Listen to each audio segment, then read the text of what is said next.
Child sexual abuse is a growing problem, and crimes committed via the internet make it much more difficult to combat. The EU is revising the rules in an attempt to criminalize the behavior online as well as in the real world. But the progress has been slow and there are complications, as we will explain in eu-decoded. 1 in 5 children are estimated to be victims of sexual crimes online and offline. To fight those crimes, particularly those perpetrated online, the EU is preparing 2 sets of rulebooks. The first, called the Child Sex Abuse Directive, will define crimes online as acts such as live streaming sexual abuse and sharing pedophilic material, including images generated by AI. A second, called the Child Sex Abuse Material Regulation, will set obligations for companies offering online services, particularly chat and messaging, where such offences often occur. At the end of 2024, member states made some progress with criminalizing online child sexual abuse. But they failed to agree to controls over online image sharing, since this could impact data privacy rights. We asked a few Europeans what they think about this trade-off.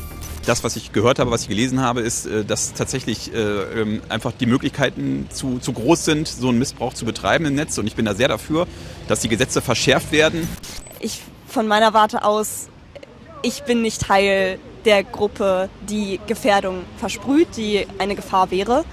Und deswegen wäre es halt Unrecht, wenn jetzt ich dazugehören würde. Also wenn man durch meine Daten durchgehen würde. Und wenn es sozusagen um das Wohl von Kindern zum Beispiel geht, sollte man doch ernsthaft darüber nachdenken, den Datenschutz doch so zu lockern, dass solche sozialen Kanäle, wie Sie genannt hatten, Instagram, X, was es alles gibt, man dann doch durchforsten könnte. Roman Armango is following this legislative process for Euronews. The European Union wants the online providers to play a leading role in combating child sex abuse. What would the proposed regulation require of those companies? So the regulation would oblige social media and messaging platform to detect but also delete any sexual abuse material of children that they would encounter. They will then have to develop a system to detect and then report to an EU center any child sexual abuse material that they encounter.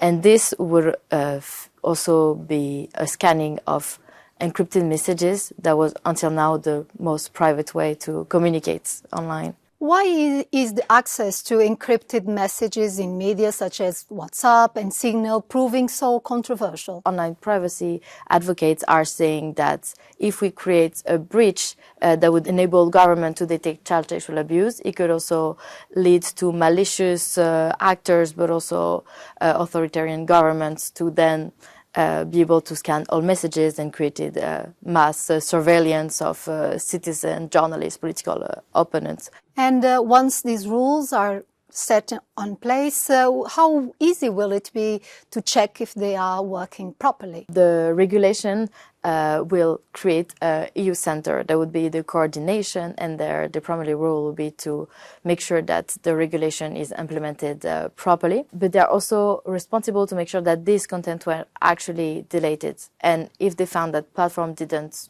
delete those content, they have the power to investigate and then fine companies up to 6% of their global revenue.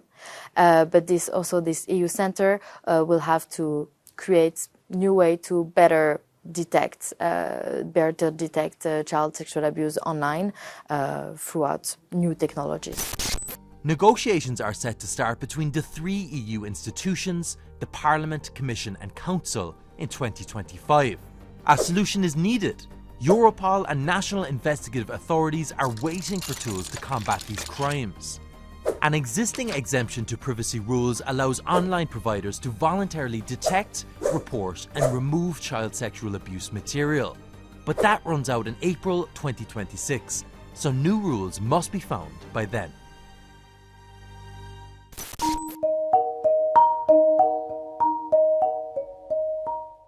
One needs to know that 2/3 of the messages that contains child sexual abuse materials and representation are shared through private messaging.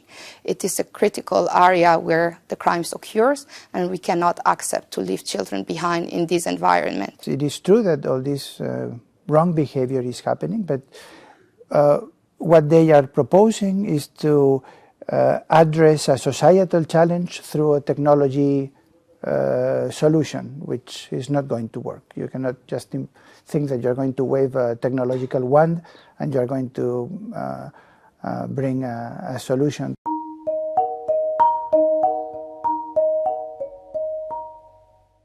Well, experts on encryption, they all have a consensus that opening or designing backdoors is a bad idea, because at the end, at one point, they would be used by malicious actors. So if you break this technology, you are putting in danger the communications of people. Not only communications, but also the ability to get in touch with the bank securely, also storing data, files that must be encrypted, because companies need security. We advocate for technologies that respects fundamental rights.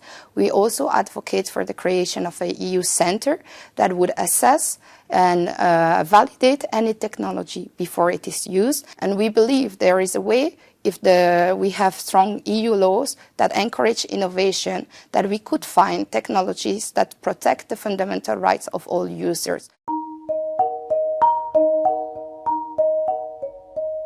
Of course, there are many measures that can be taken on the societal side. So from education to awareness on teachers, we need to make sure that the proposals do not harm the internet, because it's a tool for good for the society. We would like also to see an option where companies that are proactive and that willing to offer a safe environment for their user are also able to ensure this and guarantee this to their users, and being able to use on a voluntary basis detection technology. 98% of child sexual abuse images depict victims under the age of 13. This is scary enough, but the EU needs to find the balance between the need to act and privacy. The time is running out if the EU wants to keep ahead with this fight.